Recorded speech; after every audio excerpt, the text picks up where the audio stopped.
Hi, everybody. Meteorologist Joe Cioffi. It's weather in 5 days in 5 minutes as we recover from yesterday's severe weather that impacted a large area from Northeast Virginia and Maryland all the way up into southern New England. Some areas are in and around New York City got hit pretty hard, also in and around Philadelphia. We are going to be in a kind of an odd place for the next couple of days because yesterday's cold front is lingering offshore. We have some drier air, some lower humidity that's pushing southward through New York State, but it's not going to make it much further south than New York City. So for some of you, you'll have some humidity relief. For others, not so much. And for some, not at all.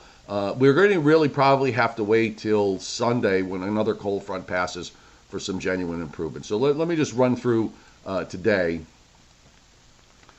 And what I've pulled up here is the map for 3 p.m. temperatures, the feels like temperatures, okay? And you'll notice that the feels like numbers in southern New Jersey, in southern Pennsylvania, southeast, south central Pennsylvania are basically running in the upper 80s to even some lower 90s. And down in the Washington, D.C., Baltimore area, you're looking at those apparent temperatures. This is at 3 p.m. this afternoon, running in the low 90s. But if you head up toward New York City and into the Hudson Valley and into southern New England, you're looking at the apparent temperatures to be in the low to mid 80s. Now I'm going to flip this to the actual air temperatures for this time frame, and you'll see that when we put the real temperatures on, the actual, what the thermometers are actually going to be telling us, the numbers are in the low and middle 80s in southern New England and the Hudson Valley,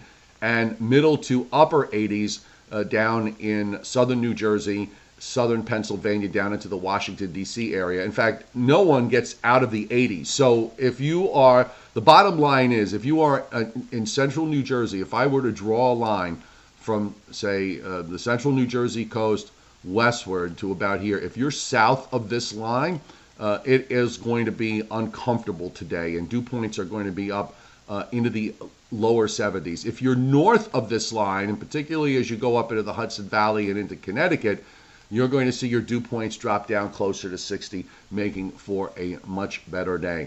I don't see any real weather issues going forward for the next 3 days, other than the fact that there could be the odd shower or thunderstorm in a few spots. And I don't think it's going to happen today, by the way. We've got this high that is building across the Great Lakes in an east-west fashion into New England. And then you've got this stalled frontal boundary that's just to the south. And we're just kind of on the edge. So I think that's just going to mean a mix of sun and clouds, maybe more sun as you go west and north, a little bit less as you go south and east. The odd chance that there could be a pop-up shower or storm today in South Jersey, southern Pennsylvania on southward, and you saw what the temperatures are going to be like. And then for tomorrow, with that high to the north sitting up in upstate New York, that actually is going to bleed down some slightly cooler air, so we'll see highs only in the low to mid 80s and probably a minimal chance for a shower or thunderstorm. Saturday, the next cold front approaches, and you'll see it here Saturday afternoon. It's running up to the north. There's a high coming down out of Canada. So Saturday, I think, will be a very warm to borderline hot day, 80s to around 90 for the entire area from northeast Virginia to southern New England, with a chance for a shower or storm. Then the front comes through early Sunday morning. It'll get hung up briefly until a push comes later in the day. So there'll be a mix of sun and clouds with temperatures in the 80s to around 90 and still moderately humid.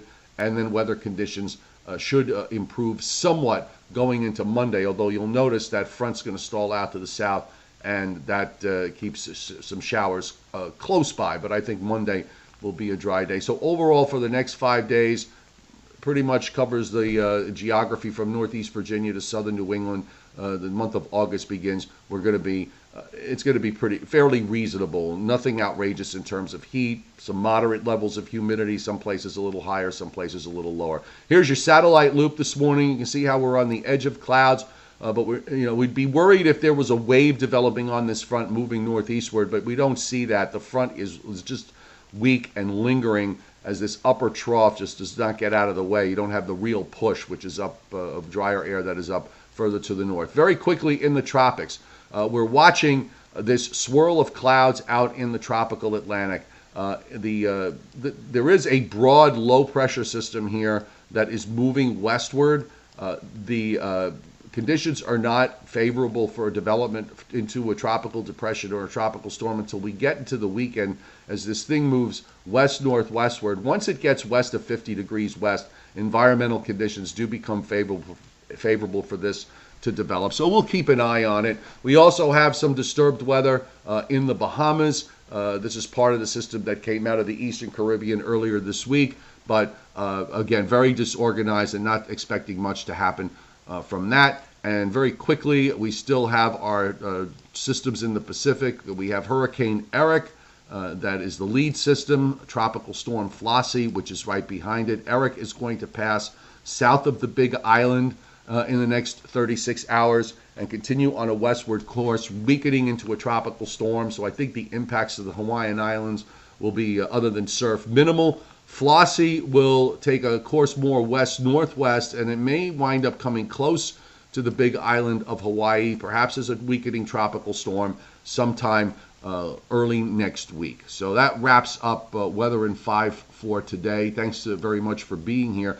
Just really quick, if you are on my weather app, if you are on an Android device and you are on my weather app, if you go to the local tab, you'll notice that started yesterday, apparently, the location will now default to wherever you are. You don't have to manually put your location in anymore.